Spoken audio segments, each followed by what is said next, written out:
Guys, welcome back to the Independent Investor Channel. My name is Ryan. When we put out these videos and we're talking to new investors about building a portfolio from scratch, there's a ton of different fundamental approaches that you can take that have been really tried and true over time. And you know, the idea of becoming a successful investor really takes time. So if you're looking to just invest and get in and get out and succeed and become a millionaire overnight, this is certainly not the channel for you.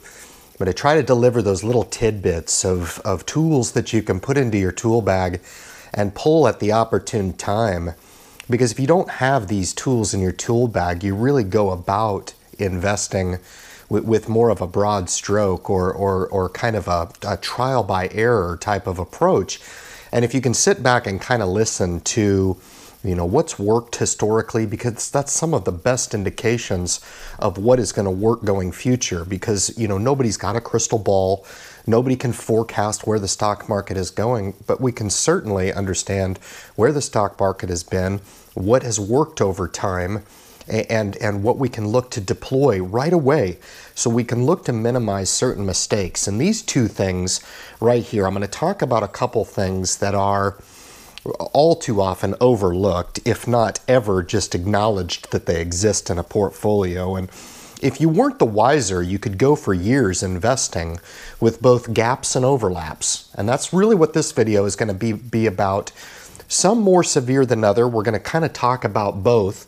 The first being gaps in a portfolio. And what I mean by that is if you looked at your portfolio and just decided to invest in the S&P 500 that we talk about all the time on the channel, the idea is that you have to start somewhere, and we have to grab as much diversification when we start in the stock market as we can. We can't cover everything. We can't, all right? If you look at the portfolio allocation tools that are available on every trading website out there, I've covered them. I offer them in the Facebook group. Those are really the telling tools to help you understand how much money you should have in bonds, how much you should have in stock, what your stock makeup should look like, and it's respective to your age and your risk tolerance. And as you get older, that portfolio model does change. It should become less risky over time.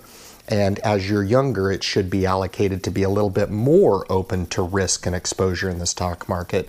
But if you're unaware of identifying and evaluating your portfolio, let's say you're looking at your S&P 500 and that's all you have, what is your mid-cap exposure? What is your small-cap exposure? What is your international exposure? What is your bond portfolio or your fixed equities portfolio? And it doesn't mean that the solution is to go out and buy these right away. What is fair to say about the gap evaluation and how that can be a negative in your portfolio is if you fail to work toward filling those gaps down the line. Now, there are absolutely solutions to filling these gaps that we're going to talk about at the end here. But I think the key when you're a new investor is to understand that gaps and overlaps are both negatives in a portfolio. And I can honestly accept some level of acceptable gaps in portfolio. Obviously, when you start investing in the stock market, that's really why we try to give you the best bang for your buck. When you start off in the stock market, the best thing that I can provide for you is diversification, the broadest exposure to the broader S&P 500, which the S&P 500 covers around 80% of the total stock market in the large cap sector, all right? That's the most broad stroke that we can provide to new investors when we're looking to minimize the amounts of gaps in a portfolio, because when you first start, you cannot help but to start the portfolio with gaps in there. You just can't help it, all right? So we try to fill those gaps or fill that portfolio as much as we can with introduction to dividend, introduction to diversification, and identification to the broader market. Now, we're not going to have exposure to other gaps out there. I think the key in identifying this negative in a portfolio is not so much focusing in on what it is that you have, it's focusing in on what you don't have. And that can really be a strength of an investor, is to identify and say, look, I've got a short-term goal of the S&P 500 to invest the S&P up to, let's say, my first 10,000. And I earmark that all the time as an initial goal for new investors. And that is, it's a realistic goal. It's one that anybody can achieve over time. I've already done videos on this. But I think the secret is to always be a little bit forward leaning and try to understand those gaps in the portfolio that you're looking to supplement.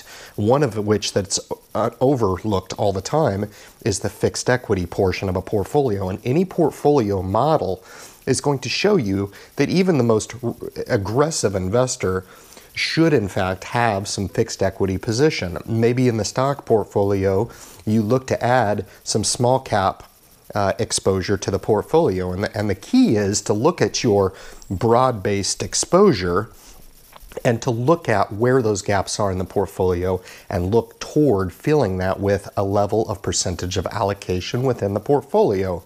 The next thing that's really important, and this is really the most rampant, is the overlap piece. So we talked about gap, but overlap is really, really difficult. And there's certain forms of overlap that, in my opinion, are acceptable in a portfolio. For example, if you own the S&P 500, but you decide that you want to invest in Apple stock, obviously both of those investment products, Apple being the single stock and the ETF VOO in the S&P 500 or the VIVV or the SPY, whatever you look to for your product to gain your S&P exposure in, has both of those products. Now, is that acceptable? In my opinion, it is, because it's lesser of a degree of overlap than what I've seen a lot on the channel when we look to take two ETF products, which are exposed to larger, broader indexes. Let's say you take the VOO and you take the VTI and you try to put those in the same portfolio. You guys are going to find that there is a lot of overlap in that. So what we want to try to do is identify the extent of the overlap within the portfolio.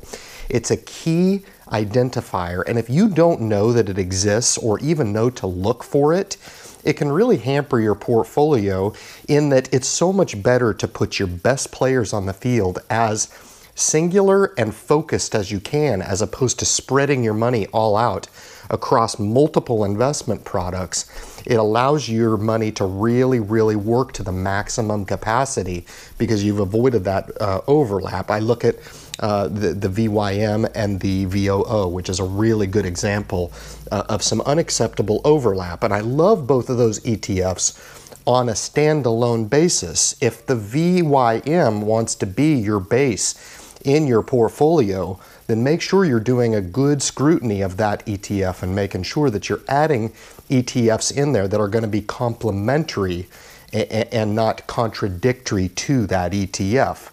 So the ideal allocation within a portfolio is really this perfect mix. Does a perfect mix exist? All right. I will contend that the closest to a perfect mix in a portfolio, when you start investing any amount of money, are those portfolios that allow you to pick and choose the exact percentage of allocation within that portfolio. For example, for the military investors out there, we've got the TSP, and the life cycle funds are something that are overlooked way, way too often. It's probably one of the most overlooked and underutilized tool in the TSP, and it is absolutely one of these products that's about as close to perfect allocation. It's perfect when you get into it, whether you're 23, 33, 43, or 53, because it is built for the exact time and place that you invest in that money, respective of your risk tolerance. And that money is allowed to grow, it's allowed to rebalance every single day, and it's allowed to adjust over time as you get older and you're looking to preserve more wealth as you get older. Some other examples for you guys are your 401ks. Those 401ks are built to be extremely hands-off. The problem with the 401k process is that they just cost too much. The cost of ownership of a 401k is well over $4 per $1,000 invested. And it's very unacceptable. The TSP option in the life cycle funds is 33 cents per $1,000 invested.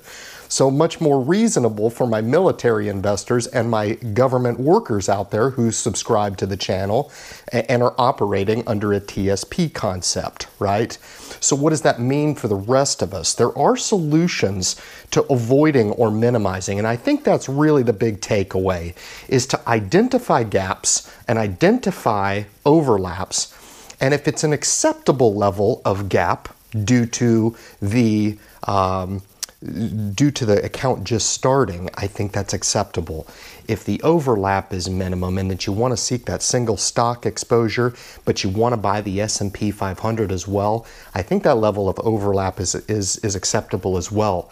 You just need to make sure that you're not making a major error here, especially in the overlap category, because I feel like that's probably the most damaging to a portfolio, especially if you don't know what to look for and you allow it to linger over time. Guys, thanks a lot for tuning in to this fundamental portfolio building. There is a reason why we're talking about these tools in your tool bag, because when you go and you're looking to fine tune or build from scratch your own portfolios, you're going to have the tools that you need to identify these problems and tweak these portfolios to make sure that you're getting the maximum benefit going forward. Guys, as usual, hit the like button, hit the subscribe button, leave your comments at the bottom. Guys, I really appreciate you joining me for this message of identifying gaps and overlaps as negative influences on your portfolio. Guys, thank you so much for tuning in, and good luck in your investment future.